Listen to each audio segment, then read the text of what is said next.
25 సంవత్సరాల కంటే ముందే ఊహించి ఐటీకి ప్రాధాన్యత ఇచ్చాను. తమిళలో ఈ రోజు ఒక్క విషయం చూడండి, హైదరాబాద్ బాగా అభివృద్ధి అయిందా లేదా, అయిందా లేదా, ఎవరు కారణం, ఎవరేశారు ఫౌండేషన్, ఎవరికైనా అనుమానం ఉందా?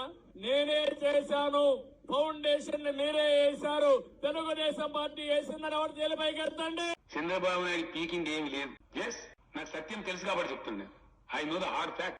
ఐటీలో ఏం జరిగింది తెలుసానండి హైదరాబాద్ అసలు అవి ఇన్ని లేవు. కొన్ని ప్రముఖమైన కంపెనీలు చాలా పెద్ద ఎస్టాబ్లిష్ అయిన వారు అయిన తర్వాత ఏం జరిగిందంటే వాళ్ళ యొక్క బ్యాకప్ మెకానిజం అంటారు దాన్ని. బ్యాకప్ మెకానిజం 2 పదాలు మీరు రాసుకోవాలి తెచ్చి, మళ్ళీ కన్ఫ్యూజన్. బ్యాకప్ మెకానిజం అంటారు ఒకటి, డిజాస్టర్ మేనేజ్మెంట్ మెకానిజం అంటారు రెండు. దాన్ని అంటే సపోజ్ మనం ఇక్కడ మంచి ఏదో పరిశోధన చేసిన కనిపెట్టిన ఉంది, ఇది డిస్ట్రాయ్ కావద్దు. అంటే ఇక్కడ భూకంపం వచ్చినా, ఇక్కడ ప్రకృతి విపత్తు వచ్చినా డిస్ట్రాయ్ కాకుండా ఉండాలి. అంటే ఏం చేస్తారు, సేఫ్ జోన్ ప్రపంచంలో ఎక్కడ ఉంటుందో అక్కడ సర్వర్ పెట్టి అక్కడ స్టోర్ చేసి పెడతారు. డిజాస్టర్ మేనేజ్మెంట్ మెకానిజం అంటారు దాన్ని, బ్యాకప్ మెకానిజం అంటారు. వాళ్ళు ఐబిఎం లాంటి పెద్ద సంస్థ ఫస్ట్ స్టార్ట్ చేసిన ఐబిఎం వాళ్ళు, ఇంకా కొన్ని సంస్థలు వాళ్ళు.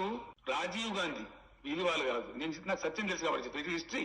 రాజీవ్ గాంధీ ప్రైమ్ మినిస్టర్ ఉన్నప్పుడు వాళ్ళ యొక్క పరిజ్ఞానం ద్వారా వాళ్ళు ఎంక్వైరీ చేసిన మొత్తం గ్లోబ్.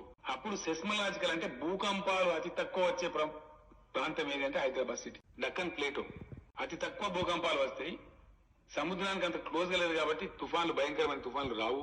తుఫాన్ ఇంపాక్ట్ ఉంటుంది బట్ అంత భయంకరంగా రాదు, వాష్అవుట్ కాదు. కాబట్టి ఏ రకంగా చూసినా కూడా క్లైమేటిక్ కండిషన్ కూడా extreme, non extreme, pleasant climatic conditions ఉంటాయి.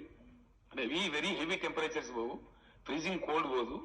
ఇటు అనేక అనుకూలతలు అని చెప్పి వాళ్ళు గుర్తించి హైదరాబాద్ ను వాళ్ళు సెలెక్ట్ చేసుకున్నారు. రాజీవ్ గాంధీ కూడా సెలెక్ట్ చేయాలి. వాళ్ళు సెలెక్ట్ చేసుకుని రాజీవ్ గాంధీ రిక్వెస్ట్ చేసిన, వాళ్ళ దేశ ప్రధాని కాబట్టి మీ దేశంలో పలానా చోట హైదరాబాద్ అనే సిటీ ఉంది, అక్కడ మేము మా డిజాస్టర్ మేనేజ్మెంట్ మెకానిజం పెట్టుకుని మా సర్వర్స్ పెట్టుకుంటాం, మాకు పర్మిషన్ ఇప్పియండి అని అడిగినారు.